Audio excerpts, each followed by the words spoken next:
healthcare ed that's overrated. Tom says you're losing your touch, the press is underused and not outdated. Killer public relations, marketing, and social media in healthcare requires making the right moves at the right time. Welcome to the Overrated and Underused Show. Here's your hosts, experienced marketers Jennings and Tom Testa, with special guest Adrian Stoner. Overrated and underused. The Overrated and Underused Show. Welcome, everyone, to Overrated and Underused. We are Jen and Tom. And Jen, it's summer. It's August. It's hot. It's sweaty up here in the Northeast. Oof, I know. And y'all don't have great air conditioning like we do down here. Or no air conditioning. And you know, my son's outside, so he can't stand here with like a little, electric fan blowing it on me while we record the today's episode. So I'm a little, I'm out. I'm down and out today. But we have some exciting news. So we are, it is summer, and we are pretty excited to be part of the HealthcareNOW Radio host-to-host summer series, Jennifer. Host-to-host summer series. Tell me what this is. So, I mean, what did you sign us up for? I didn't sign off on this. Well, guess what? I thought we need a little star power. Our radio show again, and I know that we're, but we need a little star power. So the host-to-host summer series, it's essentially that. We're going to be talking to another HealthcareNOW Radio podcast host. Pretty excited about that. He's going to be joining us today. We have our Outside Insights segment, right, where we bring on some of the top marketers in healthcare to talk about what's hot, what's not in healthcare marketing. But today it's kind of a little different. We are going to have a guest, but but he is, and we'll mention him in a minute. We'll introduce him in a second. But he is a fellow podcaster, and we're going to be excited to talk to him during today's show. Not that I don't love all the insights that you and I share, Tom. I think our perspectives are top notch, but it's always great to hear from what other people are doing. It's a big industry and there's a lot to learn and a lot of different perspectives. So these are absolutely my favorite episodes. Yeah. And so on today's episode, Jennifer, we're going to be joined by Jared Johnson. He is the founder of Shift.Health and host of the Healthcare Rap podcast. The most creative podcast that I've ever listened to. I mean, takes a lot of talent to be able to not only just talk through a topic, but to rap about it, create something that's interesting. And well, I'm excited to talk to Jared because he started out, and we'll get into this with Jared in a few seconds, but started out as talking about marketing tips and tactics himself when he first kicked off his podcast several years ago, and we're going to talk to him about how his podcast has since evolved, and then again, hopefully get into what Jared thinks are some of the most overrated and underused tactics in healthcare marketing. So we're kind of bring him back to his roots if we can. Yes, exciting. Let's do it. Well, Jen, it's time to introduce today's guest. Again, as we said, he's Jared Johnson, and he is the founder of Shift.Health and host of the Healthcare Rap podcast. And Jen, I have to tell you, his podcast ranks in the top 10% of podcasts globally. It's been named a top 20 healthcare podcast and has surpassed 200 episodes during the show's 4 years on the air. I am very intimidated. I feel like we are in the presence of royalty. And probably the future host of Overrated and Underused is what I think we're getting at. Who are you replacing? Probably both of us. This guy's talented. All right. Well, let's welcome Jared to the show. Jared, welcome to Overrated and Underused. Well, thank you. And I think this is going to count as the funnest intro I've ever had anywhere. So thank you. That's awesome. No, you've done some really impressive stuff. For those who aren't maybe familiar with you and what you do, would you mind giving a quick little intro? You bet. Thank you. So Shift.Health is a media and marketing consulting services group. We have a small group of us who do everything from producing podcasts to written thought leadership articles to straight up marketing consulting. And we've been doing that for a number of years. The Healthcare Rap predates that. Healthcare Rap, we have been fortunate, as you said, to have passed 4 years on the air and 200 episodes. And it's really staggering to think about that. It really is. When I think the funniest thing, honestly, is back in the day, as you know, when we first started, we were talking like straight up marketing all the time. And I'd still say we talk a lot about marketing. And now we talk about how that has to do with consumer transformation. Right. But our tagline, right, when we first started was, you'll never guess, it was challenging the status quo in healthcare marketing. That sounds familiar. We have ripped you off unintentionally. I'm waiting for the lawsuits to roll in. Well, we stress it differently, I think, when we say it, right, Jennifer? we put a different stress on the words, you know? Yeah, we're gonna have to change our now that you've called us out, we're definitely gonna have to change our descriptor for our show. No. Here's what I'm saying. Please keep on doing it, because you guys are doing a great job with this. I've been enjoying listening to the podcast, and Awesome. I just think it's ironic, you know. I think there's what it told me is that there's a need for this still very much to talk about marketing in a very different way. And so I just thought that was super cool, actually. And yeah, I mean, we just have a lot of fun producing content for ourselves and for others, all under this need, especially for marketing leaders to have the help they need to navigate what's happening in the industry right now. Yeah, that's it. That's exactly what we're hoping to bring. And, you know, it was interesting to see that this is something that you had done first, you know, in terms of seeing that need and then just evolving your show. And I want to talk a little bit about that, Jared. Let's get into Healthcare Wrap, and how you just mentioned how at first you were, you know, strictly on that marketing side of things, but how you've evolved the show to what we know today as Healthcare Wrap. Can you talk a little bit more about that? Yeah, you bet. So it really did start off with me and a colleague, Peter Balistreri. We were working at a hospital and a marketing team, and we were noticing that some of the things we'd hear in the industry were influencing how we were trying to put marketing things into practice. And prior to that, I'd worked in B2B settings. I'd worked for medical device companies and their marketing departments and built up the digital function within them. And I just noticed over a number of years that some conversations in the industry weren't evolving as quickly as what was happening on the ground floor, like in the trenches, what we were being asked to do, as we were getting more things stacked on top of things we were already doing as you know, in our marketing functions. And so we started a podcast. Those first few episodes were very much just Peter and myself just kind of riffing back and forth of like, we're being asked to do this. You know, we're trying to do it in a very open way of just saying, we have empathy for other marketers out there. We're trying to navigate this. Who else is doing this? Who else is going through the same process? Who's being asked to do these things? What are you discovering? So it was very much like an open, like an invitation to a community to rally around the conversation. And where that evolved is as we started talking more about digital transformation, we started talking very much about what are the digital tools that we're using to engage healthcare consumers and all the providers and everyone involved in that whole value chain. Then we started realizing, well, wait a minute, what are we marketing? Like what is the experience that we're marketing? And do we need to talk about that too? Because at a certain point, there were only so many things you could do to market an experience that was so far less than the type of experience people were getting anywhere else in their lives. And that evolution was kind of what spurred the evolution, I think, of the topic and the theme and the subject matter. Whereas today, the last couple of years, really, we've focused on consumer transformation because we realized, well, we can't just pretend that healthcare only happens in one way, which is going to see a doctor. There are all these other things out there. And now there are all these startups and disruptive primary care players and digital health startups and platforms and apps, you name it. You can find care almost anywhere, but we're still marketing it in this one way, as if it only happens in an exam room with a doctor.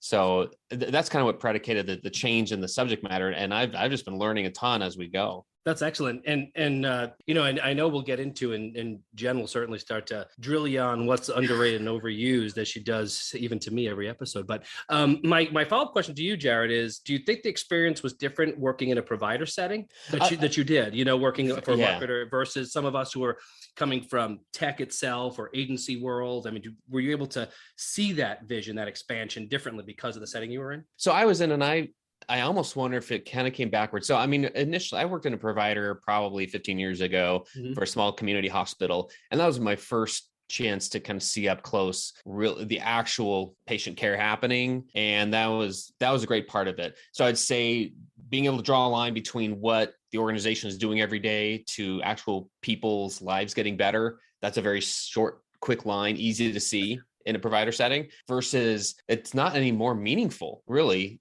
compared to all the tech providers, tech vendors, everyone servicing that patient care that might feel a step or two, behind that, further away from the actual patient care. They're just as valuable, in my opinion. And what I had to do myself was learn how to always be able to find that line. Yeah. Whatever we were doing and working on at that given time, what was the line between that and someone's life improving? And if I could draw that line, then I could figure out everything else. But that mission-based part of it was always important, because it's so easy to get lost in all the other details. All right. Well, Jared, so, obviously our show is very much focused on challenging the status quo of healthcare marketing, but we love to talk about what is overrated. Overrated. Yeah, thanks. Great question. And I will tell you, I like the way that y'all talk about the nuances of this, because I know in a lot of your episodes, you don't just say, hey, this tactic itself is overused or overrated. You talk about when it's used in this way, then that's not as effective. And I think that's kind of the route I was thinking too, because my mind is drawn to things like lead magnets and white papers, for instance, because I don't think the tactics themselves are overrated. I've seen them done ineffectively or less effectively more and more over the years, I feel like. And I feel like and maybe it's just because, like the last handful of white papers that I have, like gated white papers that I have filled out a form and downloaded, they did not actually answer the question that the lead form made me think it was going to answer. It was just really generic information that I'd kind of already had filtered through. It was like Wikipedia level information.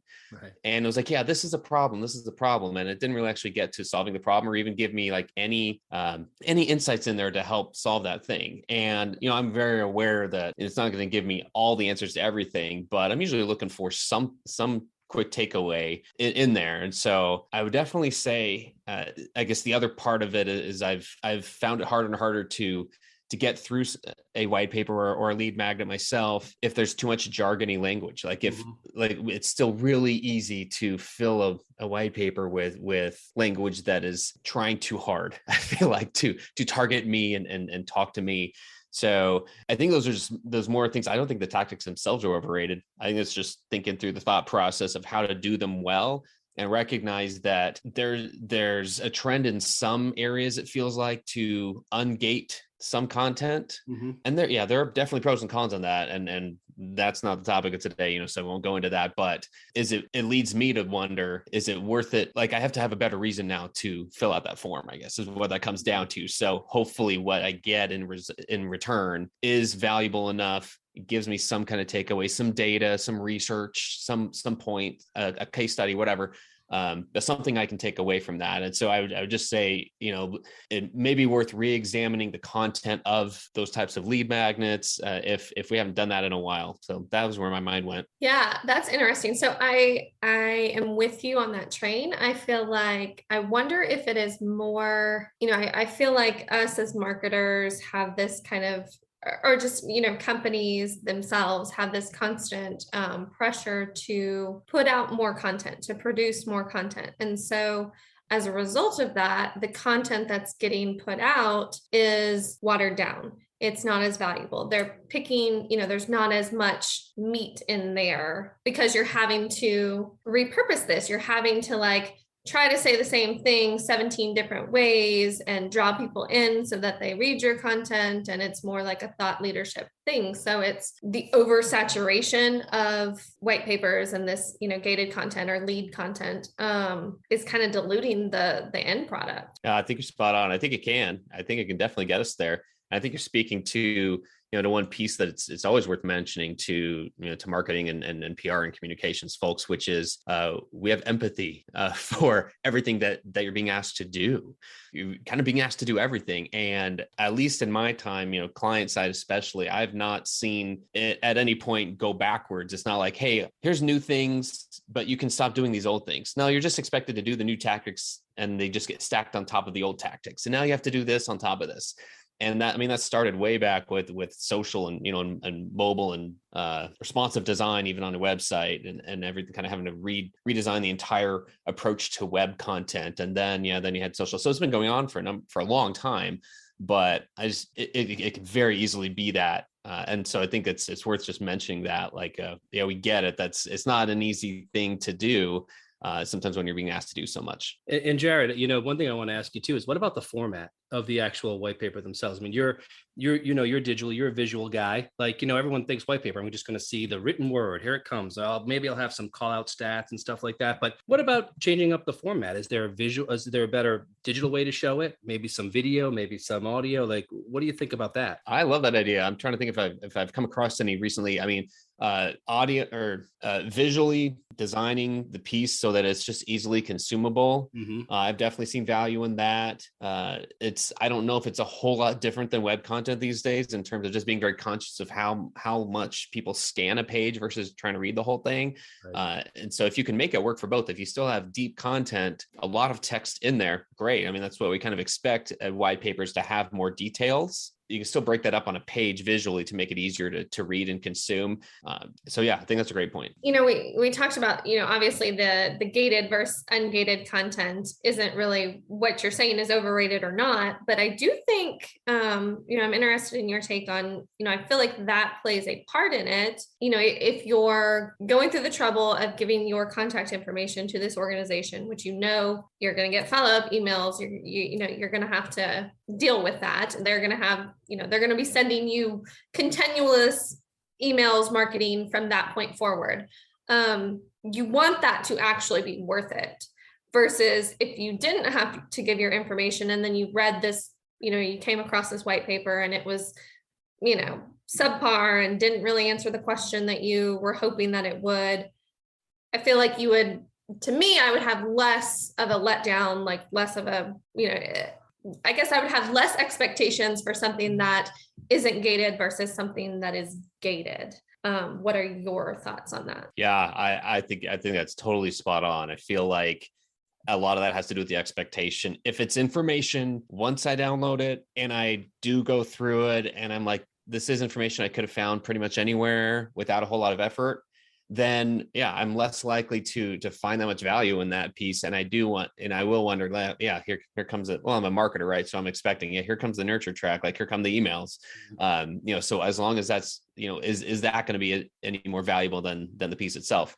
It's a question worth asking. I don't think there's a one size fits all on it. It's just very much a good thing to think about. Just like with a lot of our marketing tactics, can we go through them ourselves and think about it objectively, or even ask somebody else to download it and ask what they think about it leading up to that, rather than just checking the box and saying, yep, the lead form is up, it's available, let's go market it. It's worth thinking through that. Yeah, I'm on the team. It's the middle ground where I do think there is a need for, some gated assets, but I mean, we have several clients and have had clients in the past that, put together annual reports or, more industry reports and surveys and those type of things that really, there's a lot of value. There's a lot of like great information there that's not readily available. And so all of those, absolutely, those should be gated. You can at least give an email and some contact information to download those types of things. But yeah, if it's a more generic 3 ways to improve your revenue cycle process white paper, then no, probably not. Put it out there, find other ways to do it, like use it as content for your website or submit it as an article to a publication. You'd probably get more eyes on it that way versus you're not going to entice people to really give you their contact information, because that is, we just live in a world where it's like, you just expect those follow-ups and nobody wants the, I don't answer my phone if I don't know the number half the time. You send it to voicemail, you see who it is, you kind of like screen your calls. I mean, I think it's the same thing with email. We get so much, we're inundated. So we're not going to sign up for extra things if there's not the value behind it. Yeah. You know what? I'll say this too. Let me jump in from you always got my media relations hat on. And the one thing why I hate gated content for some stuff is the press hate doing that. The press hate putting in their information. The press I've had, and I know that goes back on us as the publicist to try and get them, pitch the right people and give it to them in an ungated format. I get that. But then there are those who might stumble across it and might pass on something that's really good because they don't want to put in their name, their affiliation, their email, and they think, oh, now I'm going to be part of this, these nurture campaigns for this organization. So that's the only time I would jump in and say, geez, I wish some things that even weren't very like you said, the 3 ways to improve revenue cycle, some of the really good, deep content that I could look at as an editor, I could get without some sort of gated content. But I don't know. That's just my gruff. I love it. Yeah. We're fighting again, Jennifer, and in front of Jared. I don't, this isn't good. If you are just tuning in, you're listening to Overrated and Underused on Healthcare Now Radio. In today's episode, we are joined by Jared Johnson, founder of Shift.Health and host of the Healthcare Wrap podcast. Okay. So Jared, we talked about overrated white papers, done with them. What are some things that are underused? Like, what are you seeing that, what are you advising people that they should be doing more of as marketers as we're looking, the rest of 2022 and going into 2023? Well, I'll kind of throw it back as I think I'm seeing this, but I don't have all the answers. So my disclaimer here, but the term I'm hearing a lot more is dark social. Underused.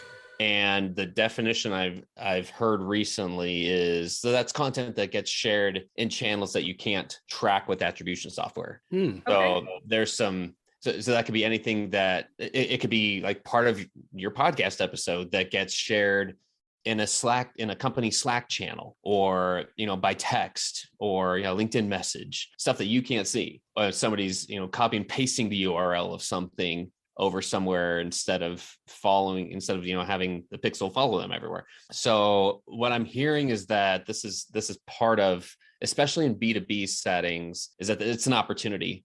And so again, it's been around forever. Right. I follow one podcaster, Chris Walker with Refine Labs, and they're not healthcare specific. In fact, I think they really focus on like B2B SaaS companies. Mm-hmm. But a lot of the trends that he's talking about are really interesting to me. And one of the dark social being the main one, because he talks about how that's how a lot of B2B buyers and influencers on those buyers consume content. And the reason being is that we didn't used to have a whole lot of information about what the options and choices were for purchasing a solution for a certain problem, but we have a lot more information now, and we tend to trust our peer recommendations a lot more than anything we read online these days. So at least in the content that I'm consuming, they're making this case for like, don't neglect dark social content just because you can't track it as well. And there's some studies, about it and about how it can be done. Of course, you can quickly see some problems in that if you don't do it well, and you don't find any way to track that at all.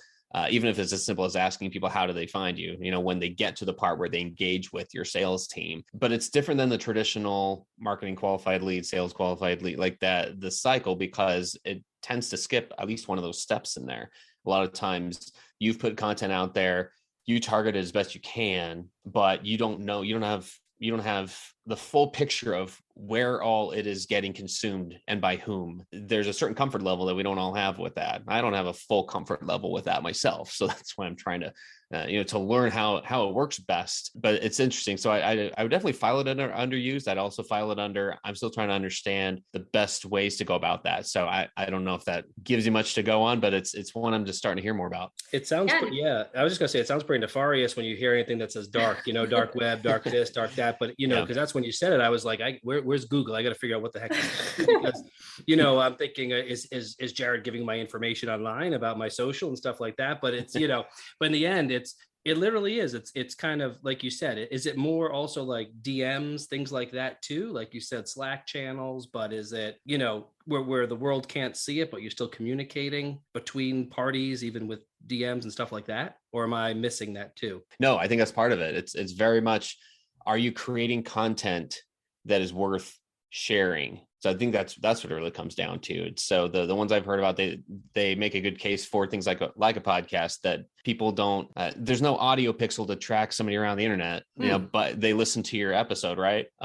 So a lot of times you don't know. What's the benefit though, Jared? It's interesting because I don't see why as a marketer we could benefit from that, not knowing who's listening, when, how, stuff like that. So the case that is being made for it is that that's how people consume information a lot more these days. We trust information. We ask our friends when we find a piece of content that's interesting, we share it directly. That person might not have known about it, but it's a way that content spreads. And we recognize that not everyone buys in the same way. So when people are ready to buy, they have some affinity for your brand because they've engaged with some content. They have read something, watched something, listened to something that you've produced. They weren't ready at the time when they engaged that content. And so they may have fallen into a nurture track. Like you may have emailed them. They may be on a list of some kind, but they weren't ready then. Mm-hmm. But now that they're ready, all they have is nothing but affinity for your brand. And they're going to call you up because they're like, yeah, they've been helping me for maybe it's a few months, maybe it's a lot longer than your traditional buying cycle, but it's how people look for certain solutions. And they do make the case like this makes more sense for B2B, larger types of purchases. Mm-hmm. So that's the main thing. It's making sure that lens is not forgotten. The lens of how are people actually consuming content and making buying decisions. Now that we're more aware of how a lot of marketing works. So again, I don't think it takes over a lot of other things. It's just a part of the puzzle that we may not want to neglect. Yeah, no, I think that's excellent advice. I could not have said it better myself. And everyone should continue to listen to that advice and the great stuff Jared says on HealthcareNOW. Everything that you just said, Jared, I mean, I feel like, people can really dive into that with you on your podcast. So, I mean, it's great stuff. And I hope everyone listening tunes into your podcast because it's a great one that I believe you put out an episode a week, correct? Yeah. It's every Tuesday. That's awesome. And where can they find HealthcareNOW? It's on all major podcasting platforms, Apple, Spotify, Amazon, iHeartRadio, all the usual suspects. You should be able to find it anywhere. That's awesome. Great. Jared Johnson, thank you so much for joining us. This has been an outstanding conversation. This has been so much fun. Thanks for inviting me. Thanks to all our listeners for joining us today. We are sponsored by Anderson Interactive and can be heard weekdays at 10 a.m., 6 p.m., and 2 a.m. Eastern on HealthcareNOW Radio. Thanks for listening to the Overrated and Underused show with your hosts, experienced marketers Jennings and Testa, and special guest Adrian Stoner. Overrated.